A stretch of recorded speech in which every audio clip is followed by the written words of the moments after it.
All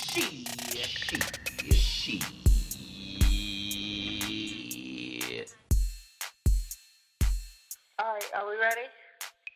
Yes. Maya? Okay. I'm here. Okay. In 5, 4, 3, 2. Oh my God, you made it. It's another episode of We Did That Shit. I'm Maya. And I'm Bibbi. Hey. Hey, Maya. This is our 20th episode. Oh my goodness. Is it number 20? Yeah, we made it to 20 episodes. 20 episodes. I remember when we first was like in the double digits, and that was exciting. Mm-hmm. It goes by so fast. Like before you know it, you'll be like, "Oh, this is our 100th episode." That's how fast it goes by. I know. That'll be dope though. 100 episode. That sounds official. Like we really have a podcast. Like for real, we have a podcast. Mm-hmm. We for real got a podcast now. But I know what you mean. We do. So how was your week? Oh, my week was pretty good. My mom is visiting me. And so we've been shopping, of course, because we only shop because that's what she likes to do. I told my mom, like, you're going to have to stay home because I can't pull away from the table when she's here. She's cooking it up out because I'm always like, oh yeah, I ate at this restaurant and it was good. I'm gonna take you there when you come down. So then we have to spend our time going to those restaurants, or she's cooking or whatever. But yeah, so she's visiting me. She's getting much needed rest. And so that's a good thing. And then the other part of my week has me stressed out because I'm getting my new tattoo on this weekend. And I signed up for the tattoo. I signed up to get the tattoo. I waited and just finally found a tattoo artist that me and Kelly could agree on. And now it's here. And I'm like, man, I shouldn't have signed up for this tattoo. Because I'm getting a cover up. You know that, right? I'm getting a cover up. And the tattoo that I'm getting covered up is 20 years old. Right. So you think about it like, damn, that was 20 years ago. I was a lot younger. My pain tolerance probably was terrible then, but it's really terrible now. It's like, I'm right. So I'll let you know how it went, though. I'll let you know because. Oh, I'm popping in there. I wish I had, you know how the phone companies try to get you. They want me to buy another phone because my phone is doing all kinds of nonsense. But, if I upgrade and because I still log on to Facebook and stuff, but if I upgrade and get the app, I'm going live. I'm going to bust up in there and I'm going to be live. And Kelly was like, yeah, she just going to tell me she going first. Like, oh, okay. I had to. And let me tell you real quick. I told her that I'm going first, but since we decided to get the tattoo, we watch Black Ink, right? So we've been trying to come up with a story because when people on Black Ink get a tattoo, they always got a story like, yeah, because my great grandmom died and I'm honoring her because she was a butterfly and she always told me that you get more more honey with bees, whatever, Right. They always got a story. So we've been coming up like bouncing story ideas off each other. Like, what about if the guy say, so what made you want to get this tattoo today? It's like, what do we say? We need something clever, to say. So we've been practicing. You want to be memorable, huh? Right. So if you got something that's like real good to say, let me know because, I want to have one of them stories that's like, damn, yo, that's deep as hell. That's dope. All right, let's get started. I mean, well, the butterfly tells a story in itself. It's the struggle. You were a young adult. And then you are so much more than that now. And that's why it has to, blossom and get bigger. It's not just a cover up. It really is a transformation. Yo, you is smart. You is kind. You is important. I'm telling you. I knew I was going to get my story from you. I'm going to write that down. I'm telling you, it really is. So it really is, a transformation. It just shows your growth and how you've blossomed from, the young person you were then to the person you are now. Thanks. Thanks, there you Bibbi. go. That's a good story. So how was your week? My week was the shiznick. And I just feel like I can't cuss because part of my week was like Mother's Day and we had the whole luncheon. Oh my goodness. What? Sorry to cut you off, but I forgot to give you a shout out when we first started the podcast. So silly. When we first started the show, I should have gave you a shout out to you, Bib. Because people out there that's listening to us, my wonderful cousin who is my co-host, I don't know if I want to call it preached. It was like it was preaching. She preached for Mother's Day. Her church has an annual mother-daughter luncheon, and she was the guest speaker for this year. And let me tell you something. I'm gonna post it to our Instagram so that you guys can see it, because it was the bomb. Like, you was really a preacher. I was like, look at you. You public speaking is you, honey. It was nice. I love my family. I love my family. Like, they will show up for you. Mm-hmm. My family came, and another side of my family came, and my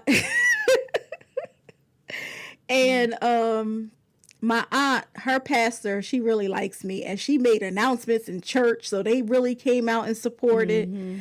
And I have other my biological mother went home to be with the Lord some years ago, and so I have moms. So it was my godmom was there. She's been my godmom since birth. Wow, you cut it out.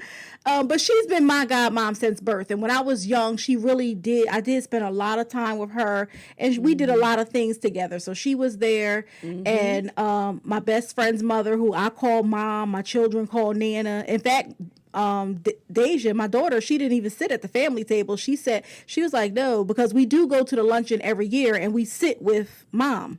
So Deja was like, no, I sit with Nana. I was like, all right, okay, Don't try to diss us, Deja. Right.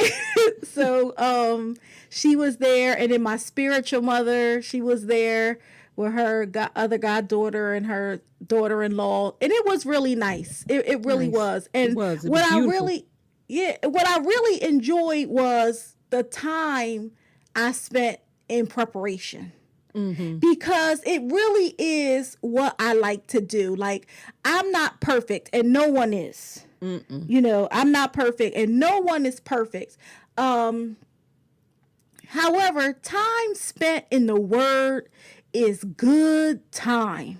Mm-hmm. And I was just, joyful just to have that preparation time in the Word, because I had a busy semester, so there was a really nice end to the semester. So that was good. Now, that was on Saturday, so Sunday, the actual Mother's Day, I really am not a fan of Mother's Day anymore. It just doesn't really do anything for me, so I didn't do anything. I usually don't. But Saturday was great. And then today I found out, Stevie Wonder is doing a mini tour this summer. Now, girl, I got to find Alicia's number so she can give me the numbers to these dudes that's paying for live. You know what I mean? Because I got to go. I want to go to every single one. I do. Now, the first weekend that he's in Vegas, I'll be away.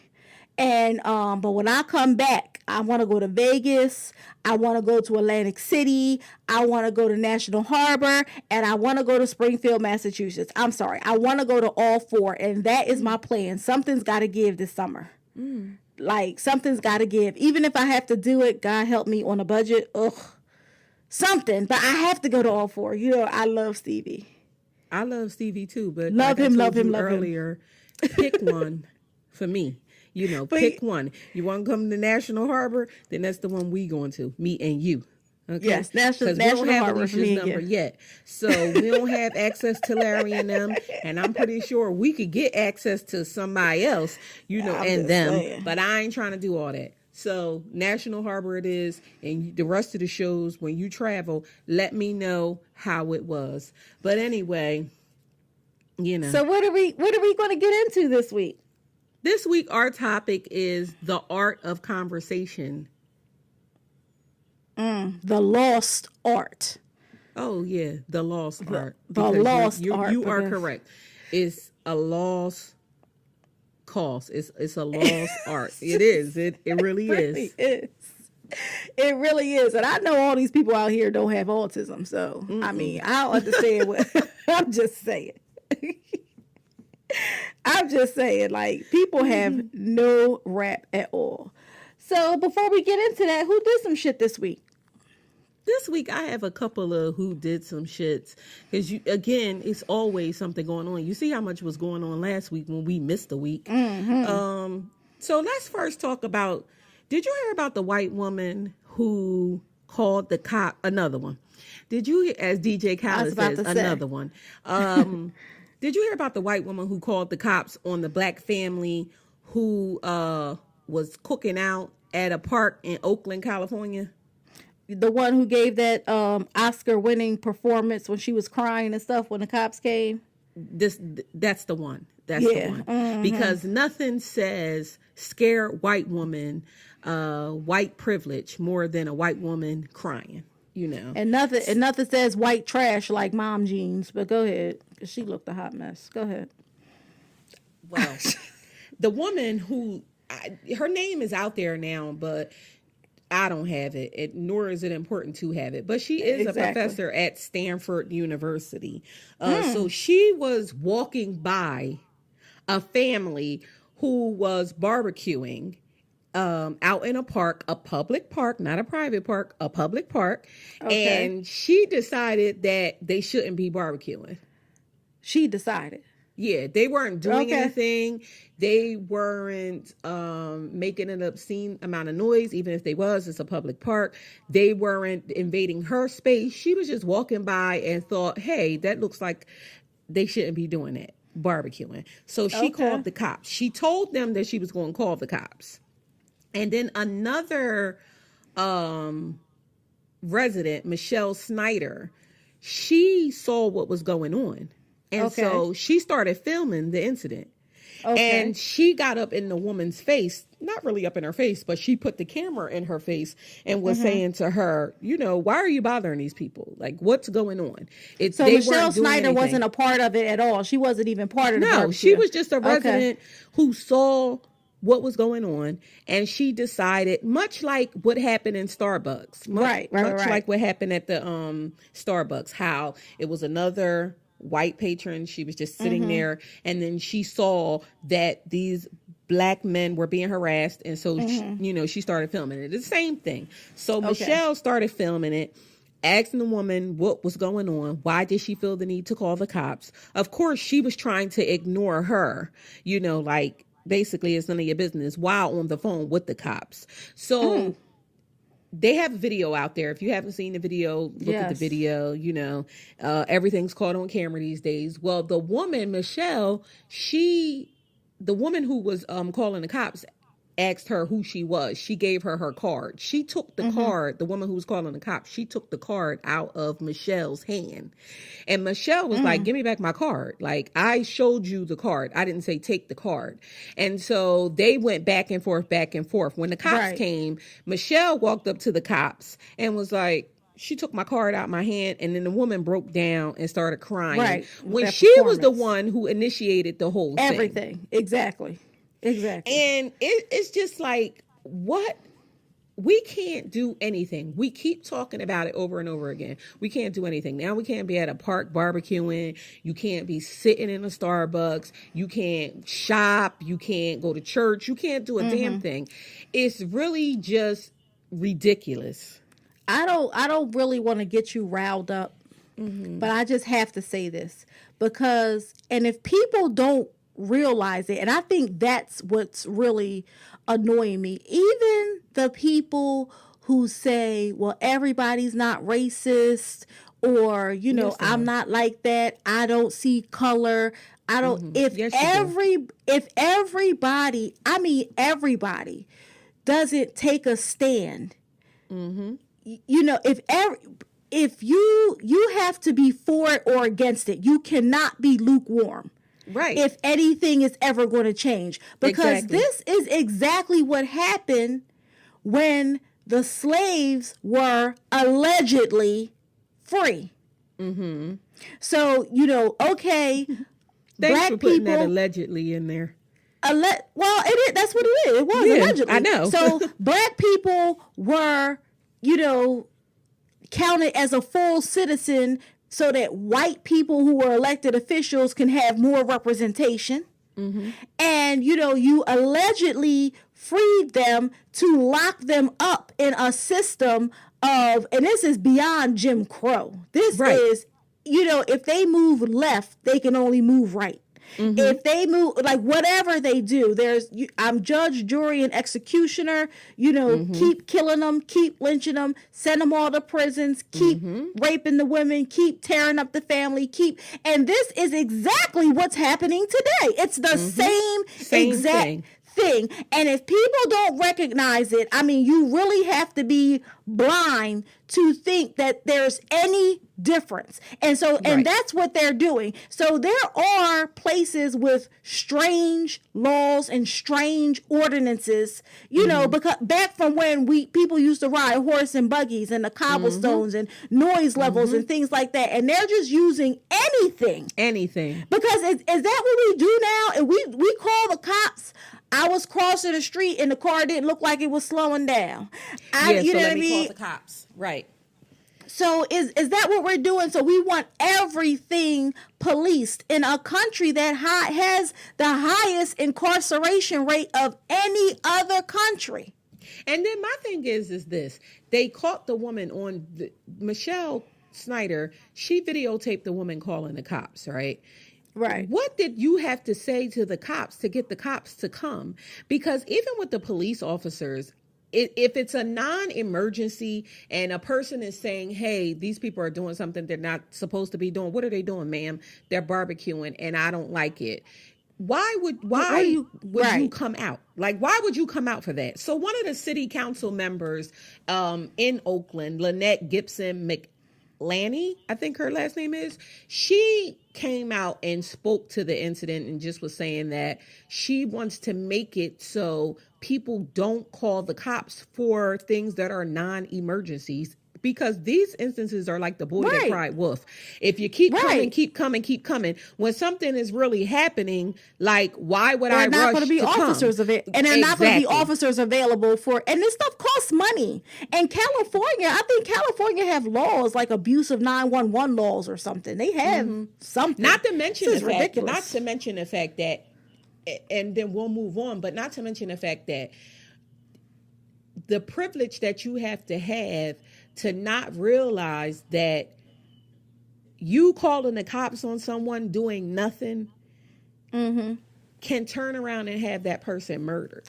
Killed, right. You hate a person that much that you're calling the cops because they're black, not because they're barbecuing. Exactly. And the thing is that she looked miserable. She probably is miserable. You're probably one of those people who have a problem with any person having a good time, but especially a black person having a good time. If more people learn how to mind their fucking business, and I can curse because I wasn't preaching this weekend. If more people learn how to mind their fucking business, then we wouldn't have stuff like this. Because if you're walking down the street in a park and you see somebody barbecuing, if you're that pressed and to call the cops on them because they are barbecuing, I don't give a shit. Like, if you ain't seeing nobody getting killed, you ain't seeing nobody getting raped, what the fuck is you calling the cops for? And that just and you don't even call the cops for that stuff, you hide. Right. And that just makes me just more and more. I'm always grateful for where we grew up, but it makes me more and more grateful for growing up in the inner city, because A, I know how to mind my fucking business. B, I know how to pay attention to certain things, you know, meaning if something is wrong, an emergency, I probably still ain't calling the cops me myself. However, if something is wrong, that's when you call the cops, not just for nothing. But you know what, lady, moving on, because it just makes no sense. These people out here just mind your fucking business. But moving on. So T.I. got arrested. Again? Yeah, but for this time, it wasn't for like him selling guns to an undercover federal agent. You know, okay, we good. Yeah, right. We good on that one. He got arrested because he was trying to get into his gated community, and then he had an argument with the guard at said gated community. And so don't tell me they called the cops. Yeah.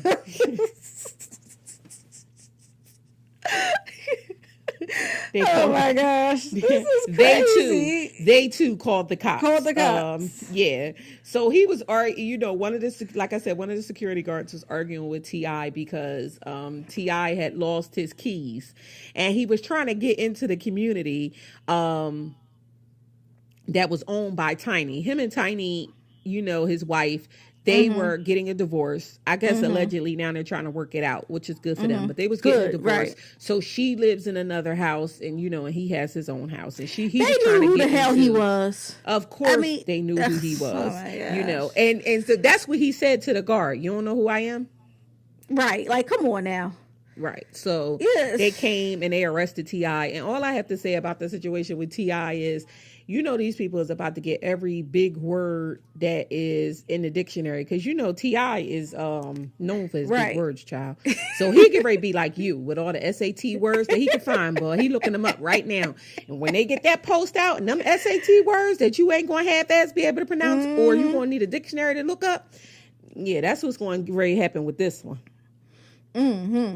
But he's out there, right? Yeah, he got out. It was like a $2,500 bill or something like that. Bond. $2,500 to try to get into your own house. To your own house. Yeah, well, his name ain't on the deed. I don't think that's Tiny's house. So maybe that's what was going on. But moving on. Let's talk about. So today I was on Twitter early this morning, right? This is the reason why I'm late to work every day, because I'm on Twitter. But anyway, I was on Twitter early this morning and I seen Roland Martin, comment under this post from GMA. Right. Okay. About so how GMA he's so lucky now. Right. Go ahead. GMA had a headline that read, "For many Black women, Meghan Markle engagement offers hope."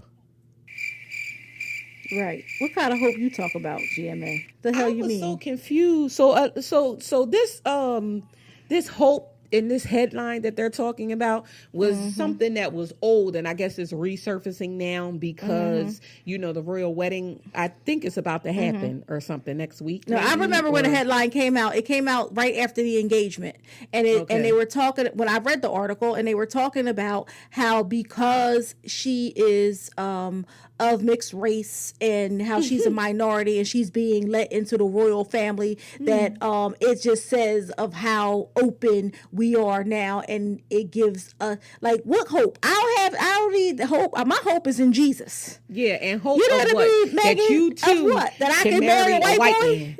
Yeah, like you too can find your white prince. He's out there just waiting for you. First of all, there's more black princes in this world than white princes. And if I'm going to marry a prince and I want him to have melanin, you know what I'm saying? Exactly. And I was just thinking to myself, like, when I read the headline and then read into the article, it was just so funny because it was like, you know how when you were a little girl, not us, because we were raised to know that we were beautiful and we were kings and queens, and that's who we came from. But like when you're a little girl and you're reading fairy tales or you're looking at TV about fairy tales, and there's always this white prince on this white horse that's going to come down and save you, and that's what I thought about when I read the article. I'm like, is that the hope that they're talking about? This white savior that's just going to come and rescue us? Like, what? And that's no shade to Prince Harry, because he really does seem like the Prince coolest, Harry reminds me royal. Of Diana. Yeah, he's Diana, like, he really does seem real cool of the royals. But I mean, for real, and does Meghan Markle even identify as black?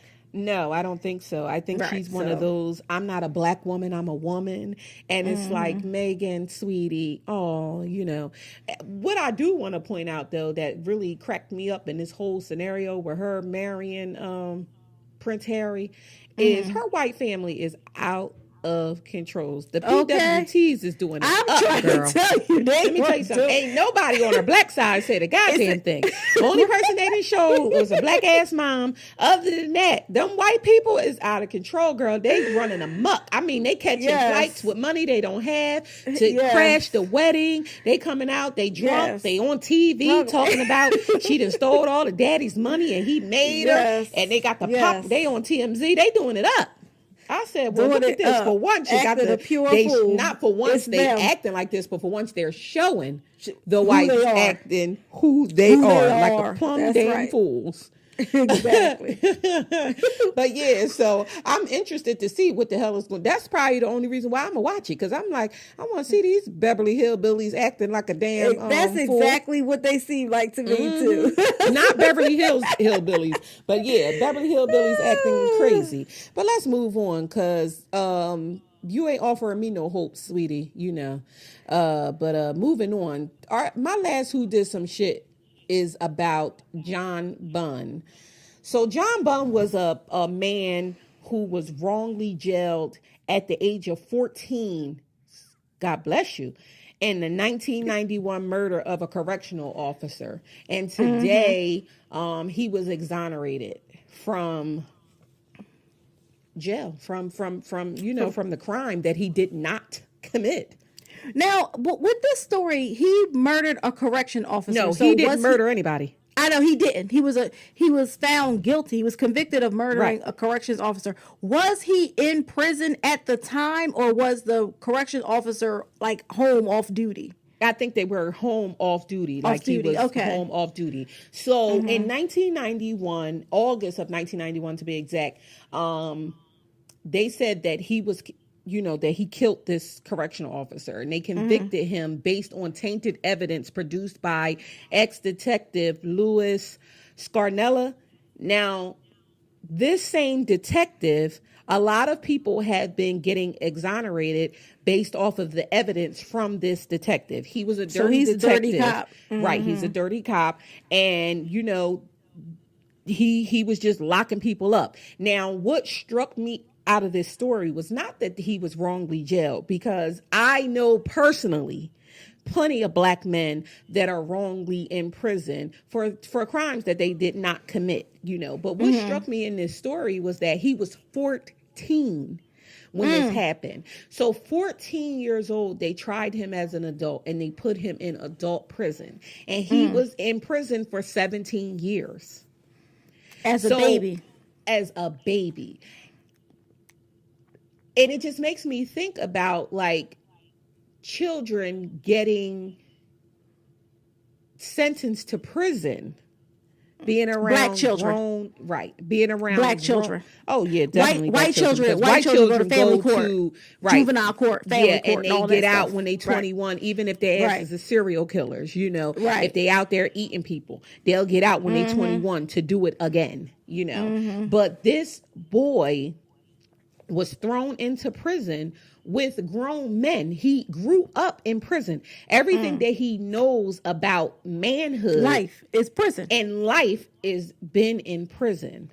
It's a sad ass story. And like he said, they won't admit that I'm an innocent man. That was a quote from him. He's 41 years old now. And that's what they all see. They don't. And you know who let him out? A black judge. They don't want to ever admit wrong. They were wrong. And I'm telling you, that happens at my job. I see that so much now. Instead of them just saying, you know what, I was mistaken, or I apologize, because they're not going to apologize. They never want to admit fault or that they were wrong. They were wrong. Exactly.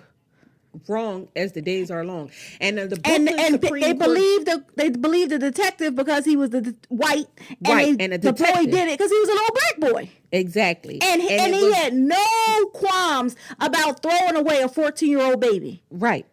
None. Throwing him in, because that's exactly what they did. You think about, he got locked up at 14. He's 41 now. Where do you start your life at after being in prison, wrongly in prison for all of these years. Even if a person is not wrongly in prison, and let's just say, like, for whatever reason, they went to jail and they threw them in adult prison when they were 14, and then they got out when they were 41. What kind of life do you have? You know what I'm saying? It's Brooklyn Supreme Court Justice Sean Daya Simpson. She shared a brief conversation with Bunn and his mother, Maureen, at the bench after the prosecutors agreed to dismiss the charges that he murdered a correctional officer, and she told him, move forward, you know, and keep me posted. But it's just like, even with that, how? You know, this man has to pick up the pieces of his life, just like... And every single one of that detective's cases should be reviewed. Right. Yeah, he's going to need counseling.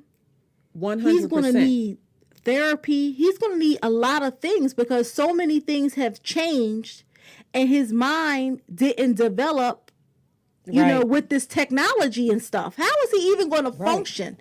They have to compensate you don't even know him. what a cell phone is. Right. Well, I mean, 1991, they had beepers. He probably knows what a cell phone is because, you know, they passed around in prison anyway. But I'm just saying. I mean, they get the information first, but I'm just saying. But, you know, his quality of life, you have ruined his life and his quality of life.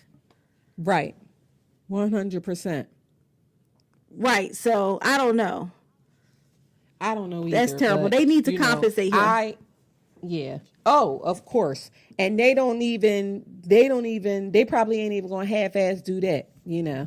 And the thing is like they probably won't, but New York, you ain't, and all these other states, you ain't tired of shelling out money, but no, because it's, you know, killing black people, throwing black people in jail, you know, I mean, point blank period, and then we'll move on. It's a genocide against black people. It is. And like you said earlier, whoever doesn't recognize that, something is wrong with you. Something's really wrong with you. True.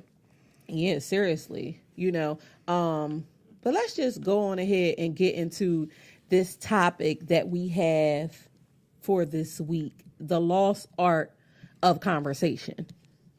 And it truly is a lost art. It truly is.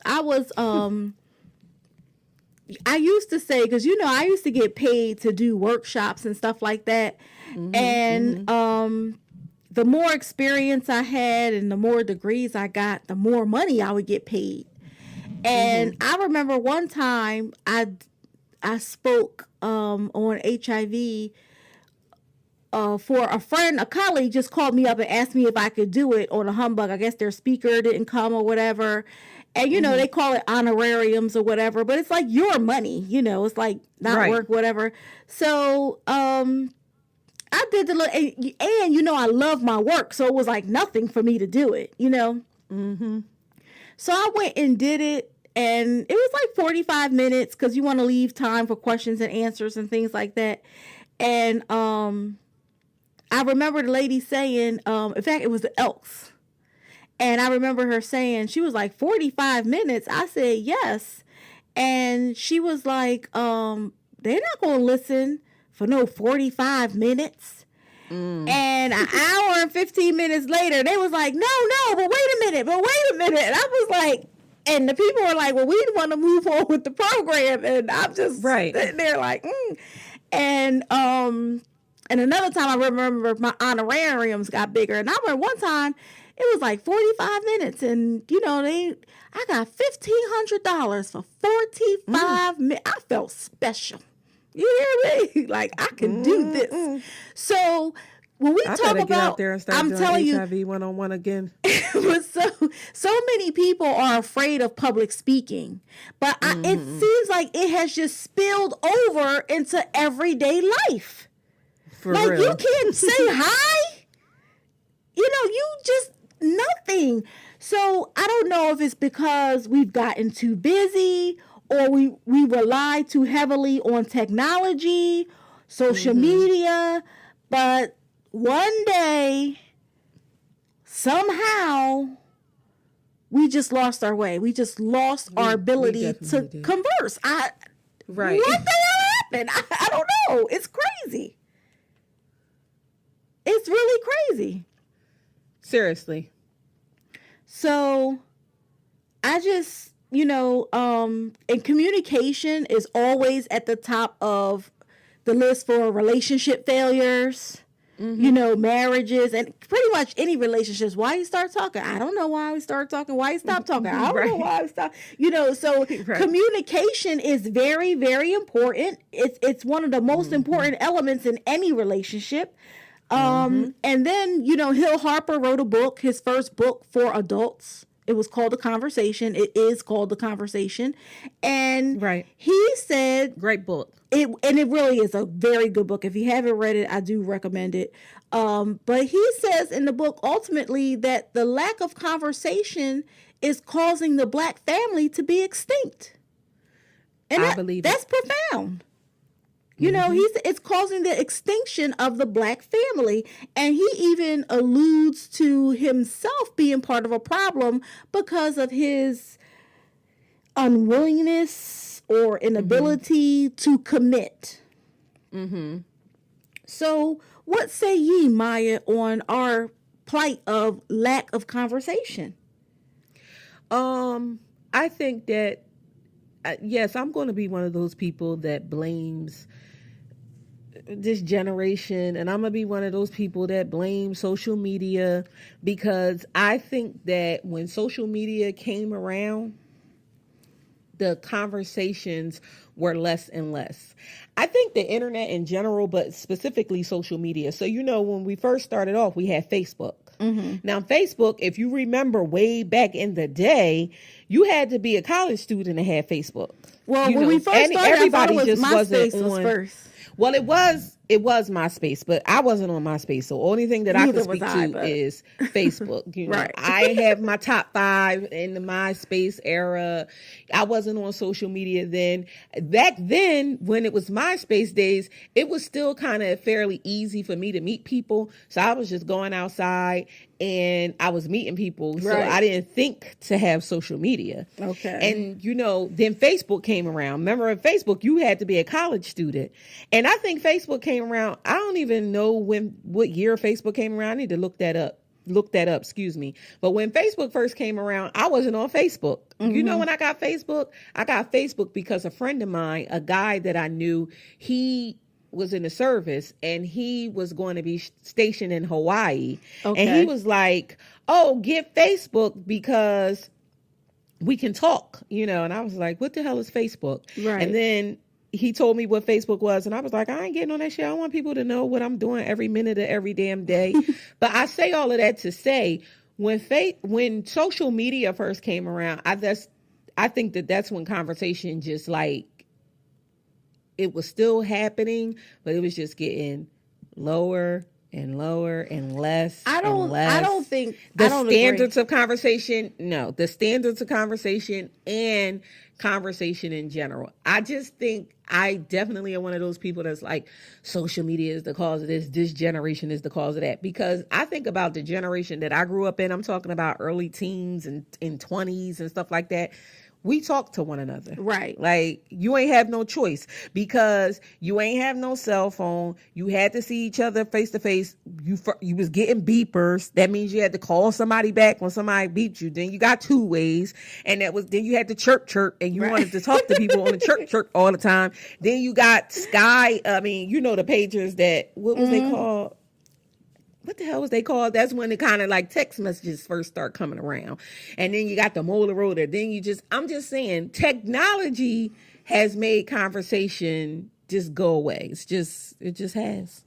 Well, that's where I'm at with it. Anyway. I'm not going to blame technology. I'm not going to blame technology because, or social media, because technology and social media wasn't for meeting people. It was for people we already knew. And you had something to say. Yeah, but it caused you not to talk to people that you knew. Because you talk to people you knew. So, when you beep somebody because you want to talk to them, you want to tell them something that's going on or whatever. And it's not even like we needed that stuff. I grew up without, even before beepers, when you had to, keep a quarter or a dime to make a call from the payphone if you missed the last bus. You know what I mean? So it's not, I don't think If it's you missed the technology. last And part. social media didn't stop it. What social media did, in my opinion, is it just showed you how dumb people are. People are. It's like, you really can't read right. Like, what was you doing in Miss Brown's class in the 7th grade? Okay. So that's what it did for me. That's how I looked at it. Like, oh, these people really can't read and write. They don't know, how to spell, which words to use. Like, I ain't gonna say don't talk about people that can't spell. I'm just everybody has their struggles, but like you was on my mind, MINE. I just, those kind of things, there and there, two and two. This is too much. So So I don't think that I'm not going to blame the lack of conversation on social media and technology. When did you think the lack of conversation began? Like, when did you see the lost art of conversation just being lost? When did you see that start happening? In my experience, now shy people have always been around. Right. Shy people have always been around. It's not technology. I think it's people. They have this way, of they're not shy, but they really don't have substance. A lot of people just really don't have substance. And then the people with substance, there could be a plethora of reasons that people don't. Well, first of all, for speaking, there's no excuse. If you're staring in somebody's face, you look at them, whatever. It's just polite. You're in wherever. Good morning, good afternoon. Right. You guess that. That's just speaking is fine. But when I'm talking about when you go beyond the hello, we're talking about the lack of the lost art of conversation. When you go beyond the hello, it's just nothing there. And nothing there. I just, people are, they have access to too much. They think they're too deep and they're shallow. They think they're smart and they're not, or they're too smart. You don't understand what they say. It's just so many things. So SAT word central. All kinds of things. So, I just came up with a little bit of, people with their different types of raps. Like their rap. I always say, like Jiggy, he has autism, but his rap game is tight. Okay, strong. Jiggy will. Soon as he gets you chuckling, he be like, "Got her." So nothing beats a man with sense of humor. I'm telling you, So and he knows it. You know what I mean? So I just came up with a couple raps. We gonna call it Rapper's Delight. This is all. This Rapper's Delight. We did that shit. Hip it to the hip it hip. Okay. You know how I am by old school. So this is the We Did That Shit edition of the Rapper's Delight. So first, you got the people with no rap. No rap. Well, that's damn near the majority of the men that's out here these days. Yeah. To them, talking means, hey, hello. Hey. And for real, like, do you get the hello? No, you get, hey. Oh, okay. Sup. Sup. Like. You good? Right. They just have nothing. And they never initiate a conversation. Ever. And they can't hold a conversation. At all. It's like one or two exchanges and that's it, And sometimes I think that they're either not interested in what you're saying. They don't want to converse with you. What else could it be? Like. I think that, go ahead. No, go ahead. What you think? I don't think that the people with the no rap. And let me just say this. We're speaking on for the lost art of conversation in general, but right now, Rapper's Delight, we speaking on the man-woman, conversation. Exactly. We are women, so, that date men. So we're talking about men and what their conversation or lack thereof is with us. This is the rapper's delight that we're talking about. And no conversation, I don't think, means that they're not necessarily not interested in you. I just think that people are, like you said, dumb as a box of damn rocks. And they could be interested in you because you always get this guy, you saying stuff to keep the conversation going. Like, yeah, I went to the store today and then I was buying groceries and then I had to go around to the cleaners and drop my stuff off, because you're just trying to keep the conversation going. You know what I mean? What you into, what you like, you good, blah, blah, blah, blah, blah. And then he give you the, I'm cool. Okay. It's cool. Hey. Okay. Nah, right. Okay. Word. Wow. Whatever, and you didn't gave your best everything. I noticed you noticing me, and I wanted to put you on notice that I noticed you too. You giving that, and he giving you, okay. Did.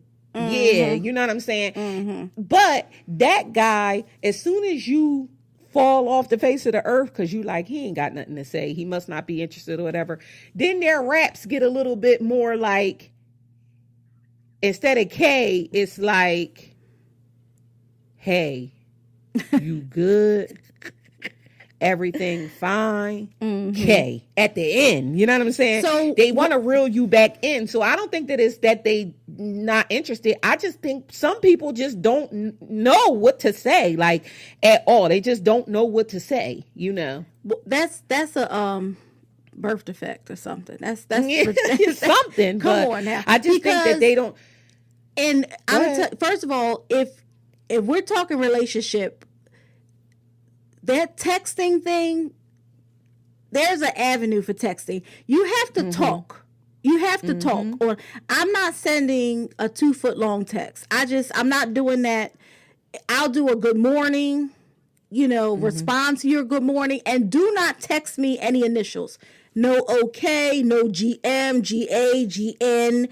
I can't stand it. If you none of that. If you can't text full words, call me or don't. There's no need to communicate. I'm not doing all that. And I say that very, very early. I check it the first time. GM, I'm sorry. If I'm not worth the couple extra taps to say good morning, I got nothing for you.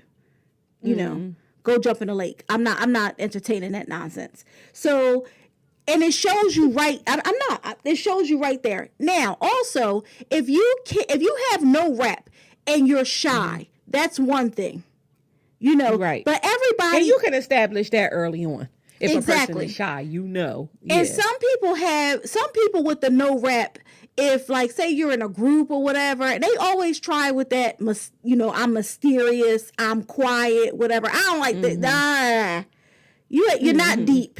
You're not deep. You're not mysterious. I'm not intrigued. None of that stuff. You know what I mean? You could contribute something to the conversation. I ain't got time for And if you too damn quiet, I'm thinking you're a serial killer. Oh, yeah. And I do not trust people that's too quiet either. If you always out and about and you all super quiet, like, you don't talk because you don't want to get your lies messed up. You don't want the skeletons falling out your mouth. You know what? You a serial killer. Something's going on. Yeah, I'm with you on that one. Definitely going on. I'm more toward the serial killer thing. Like, if you sitting around me and you ain't talking, but the worst person is the no rap on the phone. Now, the no rap on the texting is one thing, because like I said, you saying your best little thing and then he just saying okay. But when talking on the phone and it's dead space and it's dead air, the shit is dead. Like, what are we talking about? And if you're not 15, that's not cute. Because when you young, you just want to hear a nigga breathe on the other end of the line. Like, you there? Well, that was then. That was then like, when you 15. Because these 15-year-olds now, they in full-fledged ass damn near like marriages. So, they always got something to say. No rap. Like, it goes back to the topic of, if you can't date, don't date. You know what I'm saying? Exactly. If you can't talk, stop trying to talk. Let me tell you something. I had a guy recently that I met, and he spoke, right, in traffic. Now, I'm riding down the road, riding down the road, coming from getting me a yum-yum, you know what I'm saying? Enjoying it. Spooning it in my mouth. I was having me a good old time. Me, my music, and my yum-yum. And I see him on the side of me, and you know how you just see something out the corner of your eye. I'm moving up, he moving up. I'm going fast, he going fast. So I'm thinking like, yo, you must want to get my attention. So I waved to him like, yo, what's up? Then I kept it pushing, riding down the road. When we got to the light, he rolled down the window and he actually started talking. And I was like, oh my God, this is how lost conversation is. He was talking to me and I felt like I could marry him. Right. I didn't know what this man was about. I didn't know who he was. Right. I just said, damn, he actually talking. I could marry him. He was like, you want to pull over? And my ass pulled over. And I don't really be pulling over for strangers because I'm thinking I could pull over. You could try to kill me, anything. You might try to rob me, whatever. But the fact that he even spoke, I was like, let me pull over for him and see what he's talking about. That's how lost conversation is. That just from this man saying hello and having a few words to say at the light, I was just like, he could be my future. Let me pull exactly. Over. And that's how I felt about the dudes at the Wawa. Good morning, hello. It's because people just don't do it anymore. They don't. And I noticed that, and I do it. And so when I say hello, good afternoon, good morning, people look at me like, what you want? Like, right. It's crazy. Right. It's crazy. Like, right. What? You're just speaking. So I don't know. The no rappers get on my nerves. So the next rap, the quick rappers. The quick rappers, see, now there's two types of quick rappers. The quick rappers who are in this generation that think after they say hi, everything is a go. And then there's the quick rappers that think that they just drop something so profound, so profound that you're supposed to drop your ass. Exactly. Like, you're on a fast track. Like, both of y'all sit down. Like, right. With your quick rap. And mostly the quick raps, they can't rap more than 30 days either. No, they don't. They don't got it. They got their stuff down packed. They got just enough material to reel you in. Exactly. And the thing about the quick rappers is this. This is what I noticed about the quick rappers these days. It goes back to my point of social media. We on social media, so we follow each other. You follow me on Twitter. You follow me on Instagram. I'm saying some stuff on there. Now you think you know me. You know what I'm saying? Contrary to what I don't know what anybody else does. I tweet a lot. Don't get me wrong. Like I got probably 200,000 tweets. I tweet all the time, but I don't tweet my everything. Like I don't tweet, I woke up today. I went to the bathroom. I just brushed my teeth, y'all. I'm getting dressed for work. I'm late again. I'm this, that, and the third. Like I don't tweet stuff like that. So you don't know me. You know what I want you to know. Right. And at the end of the day, even if I told you my every move, you don't know me. Right. Like you still have to get to know me, because what you know me as, the funny ass girl on Twitter. Oh, she seemed like she's so charismatic on Twitter. A lot of people is charismatic online. Then you get with them and their asses is a dud. Now, I'm the same on or offline. I'm just me. But I know so many people that you see online and you like, yo, he cool as hell. Then you meet him and you like, that's you? That's you. Then they turn into no raps. But online, you full of raps. It goes back to our topic, online dating.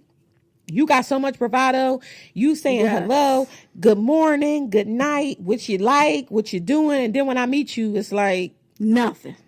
Yeah. So then when you meet me off the quick rap, you think you know me already. So now it's like we full-fledged in this relationship. Yo, I don't know you. I don't know you. And you don't know me. Exactly. Right. Exactly. So stop with the quick raps. You know, stop. Quick raps, sit down.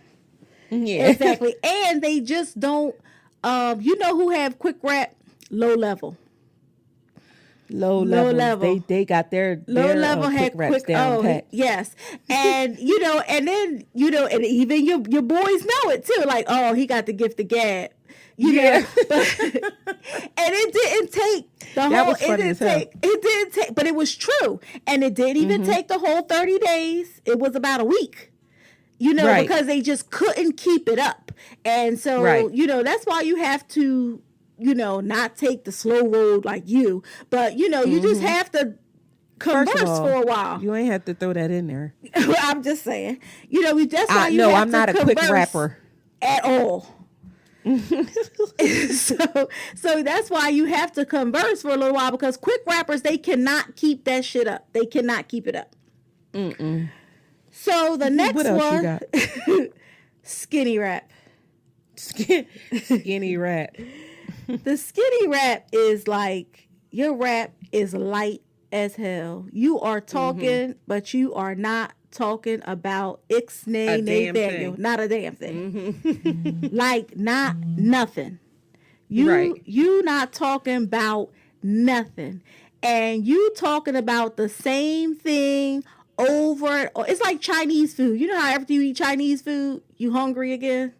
Mm-hmm. That's why I said skinny rap, because you just like, what? And skinny rap, and I'm sorry, I have to say it just like this. Skinny rappers, you just be wanting to say, shut the fuck up. Fuck up. Right. Like, ugh. Like, right. Yeah, it's just, because I don't know. Like, I had a skinny rapper, all he talked about was church. And I know that he only talked about church because, like, he really, what now, first of all, that's how other religions, you know, a lot of things are Bible based. And you know, so a lot of things play off the Bible. So when you come in starting with the Bible, start talk about church, people gonna say, "Oh, yeah, that's nice, amen." But like 3 months in, and that's still all you talking about. And that's still all you talking about, like, and you do it because you have nothing else. And you know, ain't nobody, when you talk about church, ain't nobody gonna say, shut the fuck up. Yeah, shut the fuck up. Right. But I will. Right. They gonna sit there. They gonna sit there and they gonna listen. Exactly. It's like when people used to call up. Remember when Steve Harvey on his show? I don't know if he still do it because I don't listen to him in the morning. But remember he used to have when people called up and they sang. Oh yeah, and he used to say, "Nah, you can't sing no gospel songs because you know if they come in there and they like, I've had my good days, and they sound terrible, people they not gonna say like, nah, yo, you're not gonna make it. Right. No, they're gonna be like, praise the Lord, you did good. You did good. Exactly. Right. So yeah, so that's the skinny rap. They just really have nothing to say. Or they talk about the same thing on and on and on and on about the same thing. And another thing skinny rappers do that is annoying is they talk about it, but they never be about it. Never about it. Ever. Like, they just talk about what they going to do. Oh, my gosh. Right. And they going to do it's a whole bunch of... They got a dream, don't they? Oh, yeah, my goodness. You know, one day I want to open up a barbershop and I'm thinking about, you know, having like 5 chairs and it's just like, you know, the next year you like, what happened to the barbershop? And they like, nah, I'm saying, you know, funds got a little low, you know, it's just skinny. It's real skinny. There's no substance behind it. Speaking of skinny rap and low funds, remember... Damn, skinny rap and no fun. This is going to be interesting. So, okay, remember the singer? Y'all remember him? Oh, my gosh. Wasn't he going to be a part of As Yet? Oh, no, you didn't. The singing group As Yet? The other day I was listening to As Yet. Listen, I will neither confirm or deny that As Yet on my iTunes. And I thought about him because he was serious. I will neither confirm nor deny that statement, Maya. Thank you. Oh, okay. So anyway, so he was definitely a skinny rapper. He was, I'm not trying to be shady or nothing, but literally had like below average intelligence. And it just took a while to figure it out because he kept talking about church. And you know, for the first couple months I just didn't have the heart to say shut the fuck up, like talk about something else, you know. So there were just 2 things, like, and they're related because I just was like, I would just be looking at him like, are you is this for real right now? Like, I just knew Right. Ashton Kutcher was going to jump from underneath the bed or something.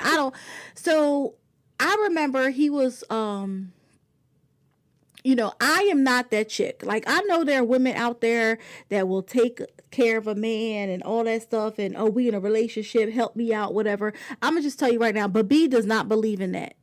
Bibbi does not believe in that. You are not responsible for me, and I am not responsible for you. And ain't nothing 50-50, not even when we're married. Like, you know, if we married and we need to get something done or whatever, you know, I'll do my part, whatever. But yeah, all this, yeah, I'm not that chick. You know what I mean? So he was like, he asked for if I could help him out with his rent. Yo, did he? What? I don't even remember that part of the story. What? I'm just Can like, I help you out with? Can you help me out with my rent? yeah, like help you out what? Like, okay, Like pay it, put something on it. So I was like, Let me borrow it till next week because they ain't give me my check this week. okay. Like So what? after further assessment, I found out that his help me out with the rent meant pay it. It wasn't a loan. Like, oh, you helping me out. And I'm like, clearly he's smoking crack. Something is going on. So, I was like, and then he said, I need to find a place where the rent is cheaper. So I said, well, where are you going to find rent cheaper than $450 a month? And he said, this is a true story, y'all. I'm not kidding. He said, my rent is $900. I said, the rent is $900. You have a roommate. He pays half, and you pay $450. Wait, this ninja had a roommate, and he asked you to pay his rent. He had a roommate. Help him out. Yeah, the rent. So he was like, my rent is $900, and I said, again, the rent is $900. Right. You have a roommate. He pays half. You pay $450. Where are you going to find a place cheaper than $450 a month that you can afford on your own? He was like, no, if my rent was like $700, then I'll be all right on my own. I wouldn't need a roommate. Negro, you were going to be bad all the way damn around. What are you talking about? When you asking me to help you out with the $450 that you pay, like he really that's smart as a box of rocks. I lie. Just really, just couldn't land that. Just couldn't land. Couldn't rest on that. Could not. I let that go. Because like it wasn't. You know, let that go. Okay. I had to let it go because what am I supposed to do? Like, you don't understand. Okay, figure it out. I got nothing for you. So, needless to say, I wasn't seeing him no more. You know. So, a few weeks after that, he called up, you know, oh, hey, thinking about you, missed you. I guess he worked the situation out, whatever. Thinking about you, missed you. Wanted to say hi. Yeah, all right, you know. I just really, you know, I don't know what it is. Like, I just don't like to hurt people's feelings. I'm like, oh, all right, you know, maybe. Yeah, dumb stuff. I'll be home early this day. When you get off of work, maybe you can stop by, whatever. But then when the day came, I didn't feel like it. I mean, I didn't feel like it enough to say, you know, I don't feel like it. Never mind. You know what I mean? This then just start. So when I called him and tell him, he like starts like crying in the phone. Like, what is going on here? He was like, oh, because I really wanted to see you. I missed you, and not just to take a bath, but what? Oh, what? What? What? No, because I wanted to see you. I missed you. I said, no. What did you say after that? He was like, you know, I wanted to take a bath, and I was like, what? And he was like, his water was turned off. Now, don't get me wrong. Don't get me wrong. I am not clowning anybody. I had, even myself, I was a single parent struggling. You know, my lights have been cut off. You know, I'm not clowning nobody with like financial issues, struggling out here, trying to make it or whatever. But your water is like $25 a quarter. That's like every 3 months. Like, I never heard of anybody getting their water cut off. Like, your water? And so now I'm like, where are you taking this shit? Like, what? Yo, he called you and said, I wanted to take a bath. But he put it on the, like, I wanted to see, what? I miss you so much. I just can't believe you canceled on me. Now I can't wash my ass. What? This is why. Yo, let me just say this before you finish the story. He ain't have skinny rap, no rap, quick rap. He had delusional rap. He was delusional in his mind. Screw conversation. Ninja, you ain't had no water to take a bath. Like, you wanted to come over here filthy, and then you wanted to get in my tub so you could filthy that the hell up, and you wanted me to be okay with it. You ain't even got $450 to pay your goddamn rent. Then you talking about, if I get a roommate, if I get an apartment for $700, if you get the apartment for $700, you still gonna have to pay your water. Like, you still not gonna have no water. You don't have water, and you only got to pay $450. Now you think you want to have water, and you want to pay $700. And at the end of the day, why do you think that you about to use my water? And I'm just saying, right now today, I'm still stunned. I'm still stunned thinking about, like, I could you should not be. It was just like, and it really was. It really, and this is, well, first of all, it really taught me a lesson about skinny rap, because I don't tolerate skinny rap. Like, if I don't tolerate it in this, as soon as I recognize it, because skinny rap sounds good in the beginning. You know what I mean? Right. But as soon as I recognize it as skinny rap, I don't care if it's 1 day, 2 days, 3 days. People are like, oh, give it a chance. Hell no. You know, and this is the reason I don't do skinny rap, like, at all. As soon as I recognize you might have it, another person. Oh my gosh, take a bath. Oh my goodness. So I asked him, like, how have you been washing your ass before work, whatever? What did he say? Oh, are you ready for this? Are you sitting down? Podcast family, I need you to be sitting down. If you are driving anywhere and listening to this podcast, I really need you to, like, brace yourself. Hold on. I do not want to cause any type of collisions. This ninja gonna say, well, you know the church is open at 6 o'clock for prayer. What?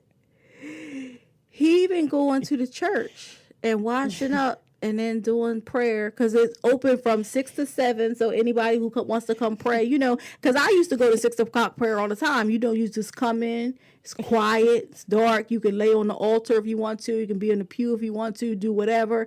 And, you know, we just happen to have bathrooms at our church. And that's what he was doing. He was washing up in the bathroom at church.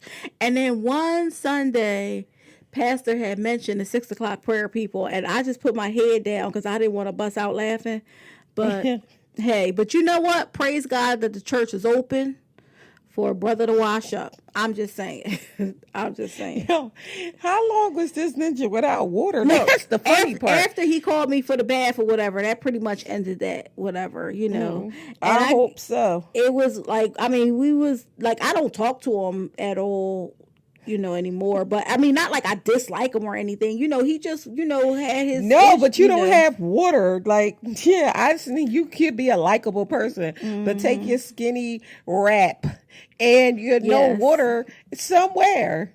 So, bye-bye. You know, I always say, like, you're not going to live long enough to learn all the lessons yourself. So take it from me, podcast family. Take it from me. Skinny rap, look for it.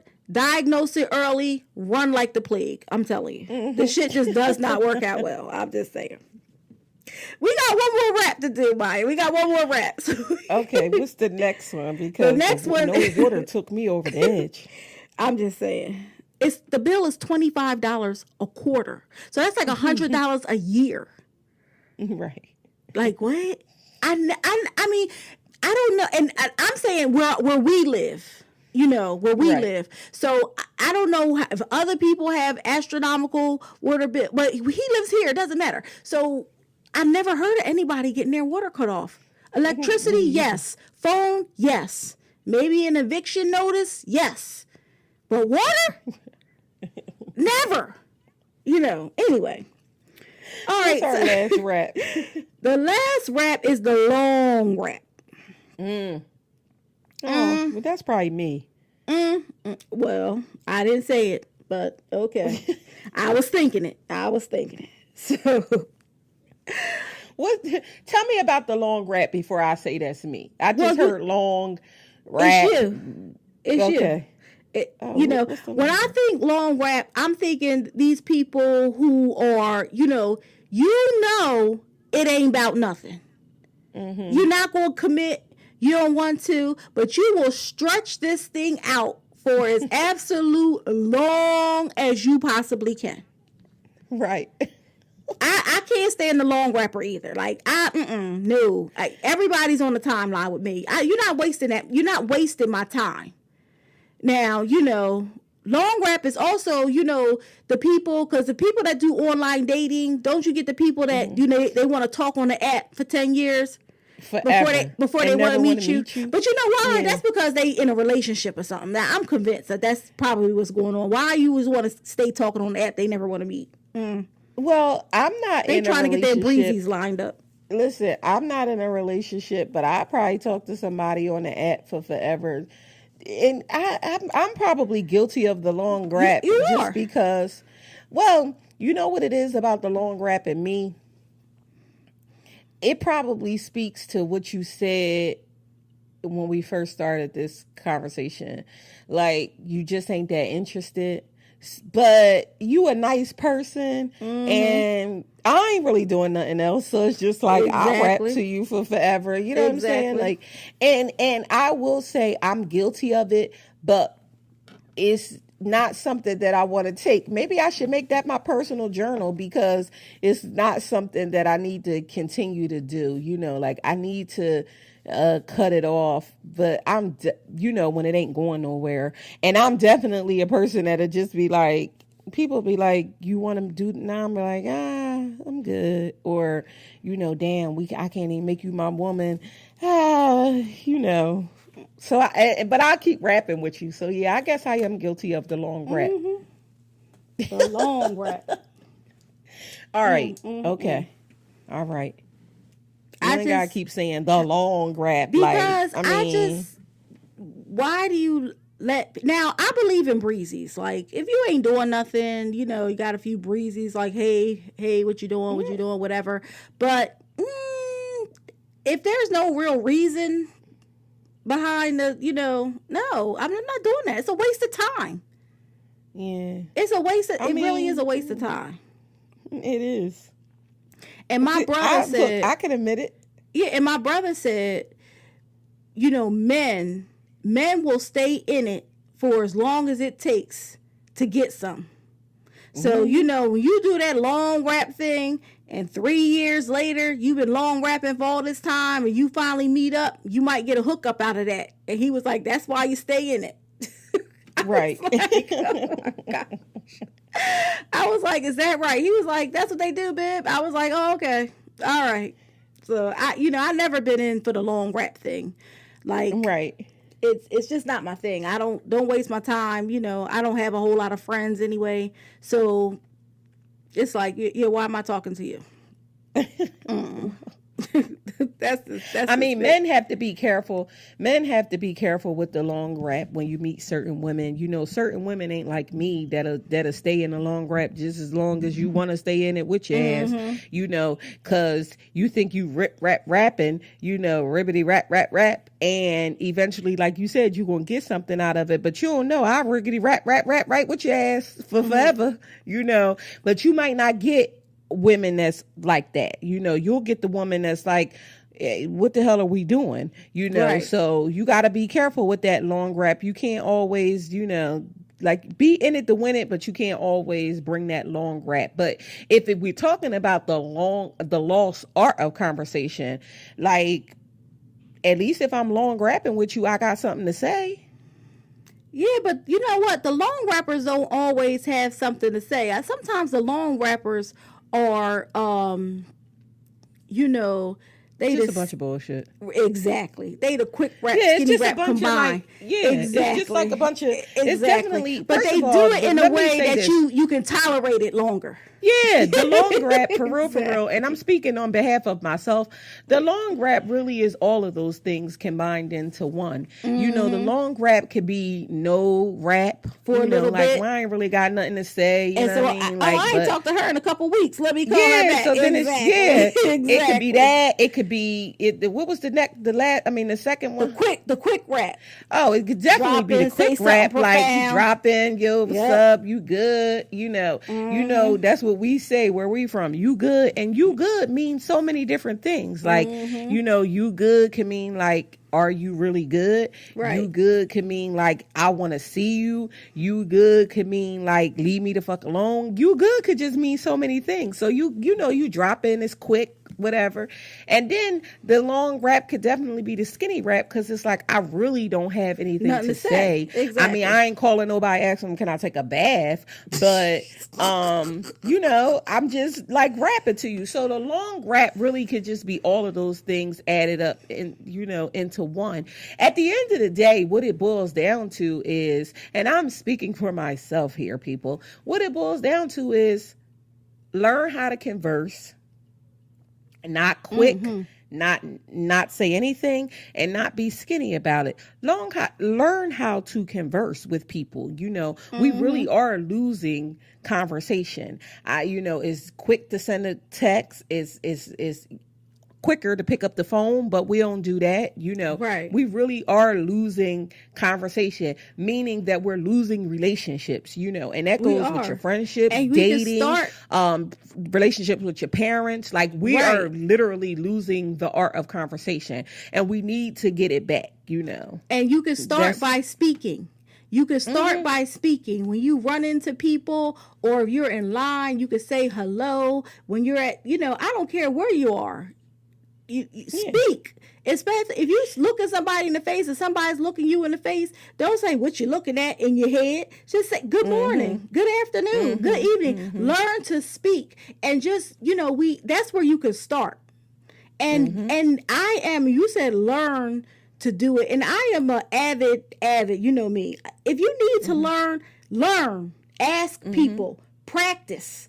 It's all right. Practice in the mirror, practice with your cousins, practice, because we really do need to learn how to converse and how to express ourselves. This is ridiculous.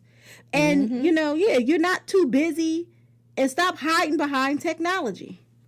And that's all I have to say about that. Yeah, so to wrap it all up, learn how to talk to people. The art of conversation doesn't have to be lost. You too can find it out there, people. I mean, like Bibbi says, practice. If you can't practice, don't say nothing. If you don't know how to talk, just don't say nothing. But the art of conversation really doesn't have to be lost. You too can find it. Again, I'll say that again. But moving on, let's talk about our personal journal so we can wrap this show up, because my personal journal this week is not even really personal. It's not personal to me. It's just something that's getting on my nerves. And I just felt the need to say it. I'm tired of fucking gender reveals.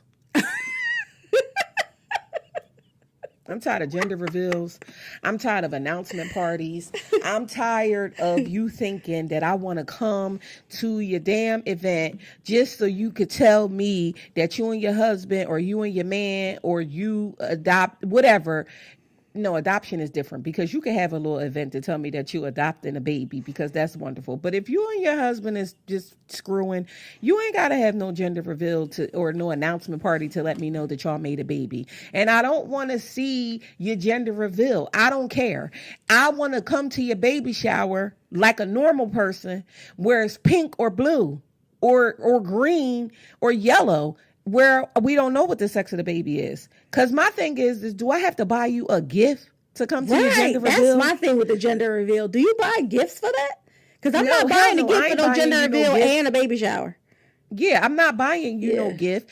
And I ain't coming. I'm just going to put it out there. I ain't coming. Only thing I want to come to is now I will say this. If you have a gender reveal and you got like a cake I could cut into and it tells me what it is, you got like a hot dog and a roll, and then when I open it up it's pink or blue on a barbecue grill. If you got anything that deals with food, I'll come to your event. But if you just like busting a balloon and it's pink or blue, don't call me. Right. And I just had to get that out. That ain't really a personal journal. I mean, but that's true. I don't have a personal journal for this week. I just needed to say that. I'm getting tired of going on my social media or just even people that I know that know people, and they talk about these damn gender reveals. Not just that, but I tell people all the time, you don't know what it is until it comes out.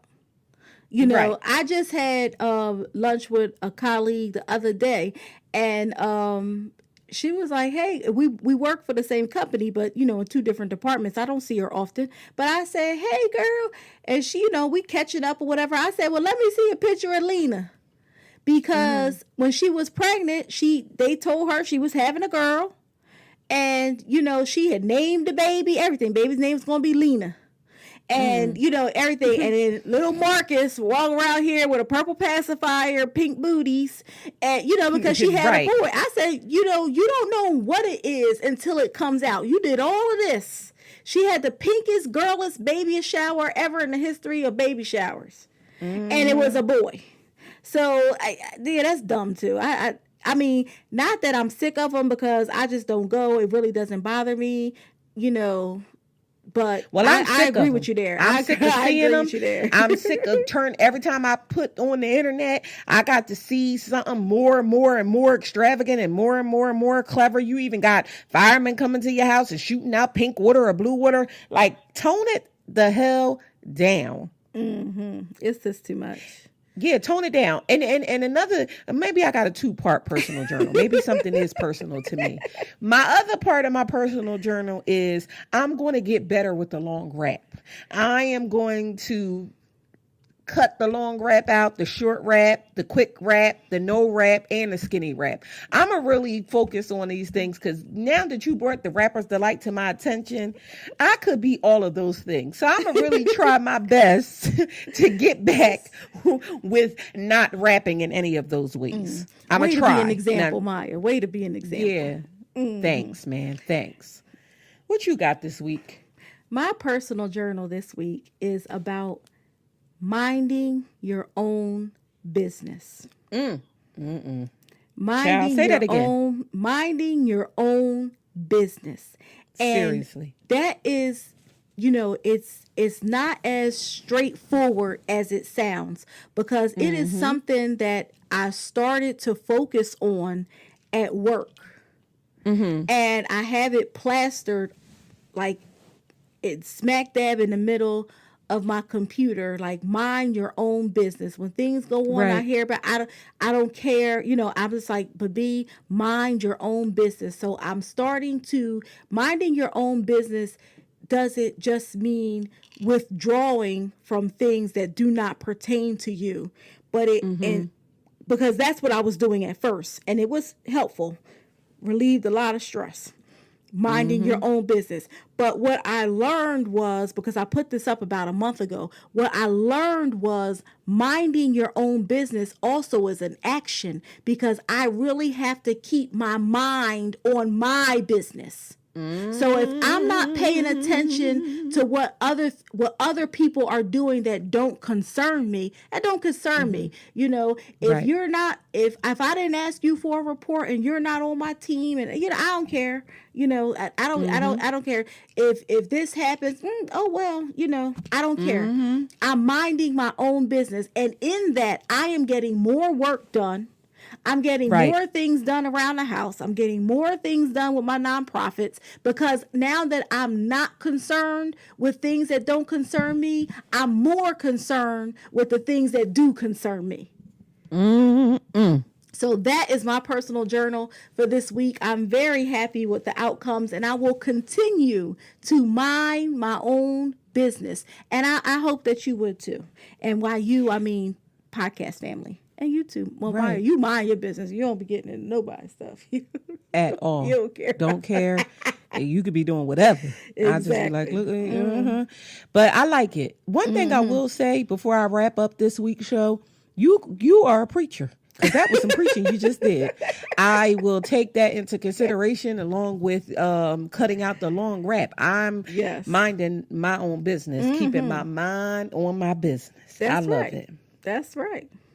I started to singing when you were saying it. You know, we probably could have a whole show about that. Show in the road. And maybe in the future we will. But you know what? I hope that you enjoyed the show this week. We are going to go ahead and wrap this thing up and get out of here. I'm going to give you the spill like I always do. Don't forget to follow us on all social media platforms. We can be found on Instagram, Twitter, and Facebook at We Did That Shit.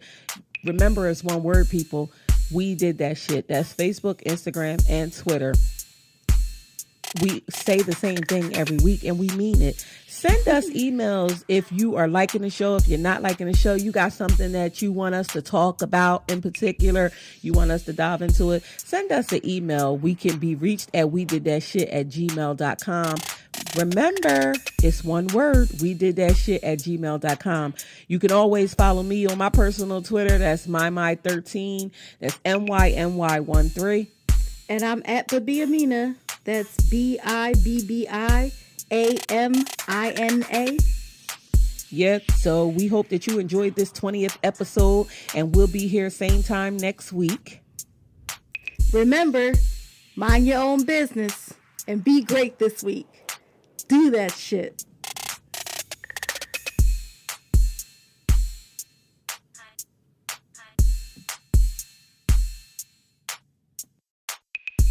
We Did That Shit podcast is produced and edited by Selena Singleton and brought to you by Wonderful Me Media. Wonderful Me Media. What's wonderful about you?